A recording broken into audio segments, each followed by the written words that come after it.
Okay, today we continue our catechesis on the Holy Year.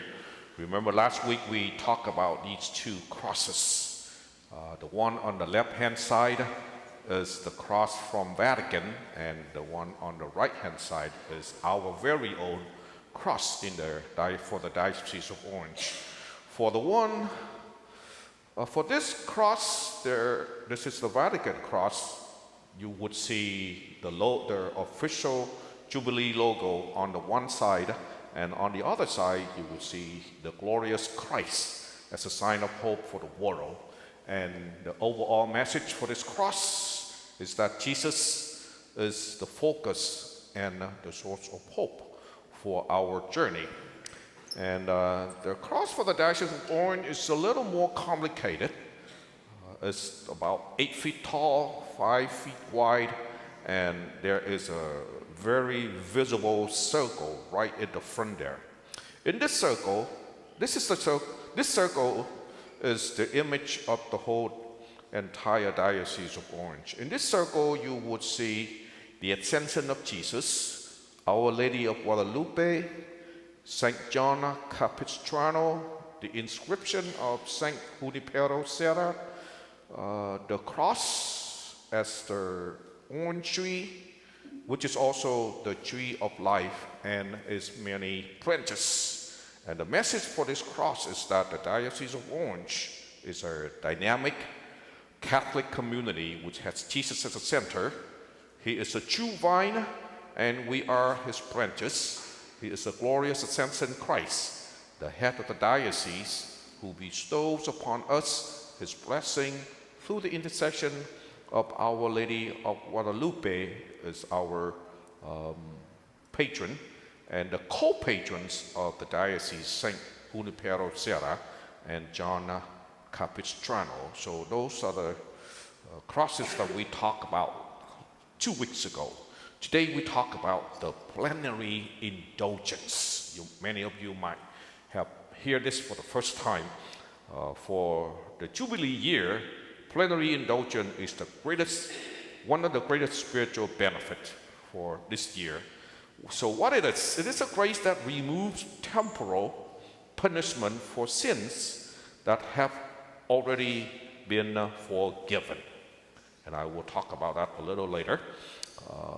And this grace is purely given from the mercy of God, not by our own merit. So what is this? What is the difference between confession and plenary indulgence?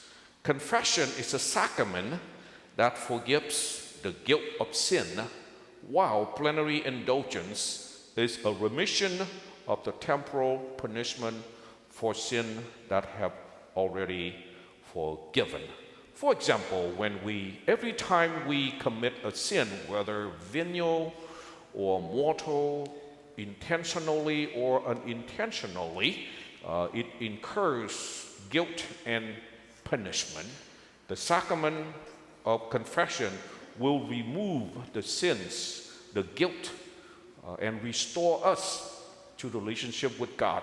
But the punishments will stay, and only the plenary indulgence will remove the punishment for us.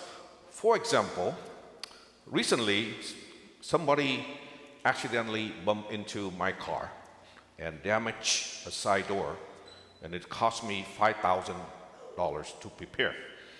The person admitted her error, and I forgive her. I don't hold it against her. Accident happened, but her insurance still have to pay for the cost to repair the damage. So the punishment is the $5,000 that her insurance have to pay. For every sin that I said earlier incurred guilt and punishment, confession will remove the guilt, restore our relationship with God and one another, but does not remove the punishment. Only the plenary indulgence in this year, this holy year, will remove punishment for us. There are 12 ways for us to obtain plenary indulgence. and I will one by one introduce this to you every week. First, by way of pilgrimages. For national, we have the Basilica and the Basilica of the National Shrine of the Immaculate Conception in Washington, D.C. On your field trip to the East Coast in your 8th grade, you will get to see it. So that basilica is designated as a pilgrim site for Catholic to go there to receive the plenary indulgence. For the international site, there are 4 major basilicas in Rome that I spoke about a few weeks ago. The Rebibbia prison, and for the Holy Land, there will be the Holy Sepulchre, the Basilica of Nativity, and the Basilica of Annunciation. And we don't have to go there to receive our plenary indulgence. We can go right here in the Diocese of Orange. We can go to Christ Cathedral, San Juan Capistrano Church, Our Lady of Guadalupe Church in La Habra. And the requirements to receive plenary indulgence are very simple. What all we need to do is to go to the confession, the sacramental confession, receive Holy Communion, and pray for the Holy Father's intentions. We don't need to know what the Holy Father's intentions are. We just offer to God the Holy Father's intention, and that would meet our requirement.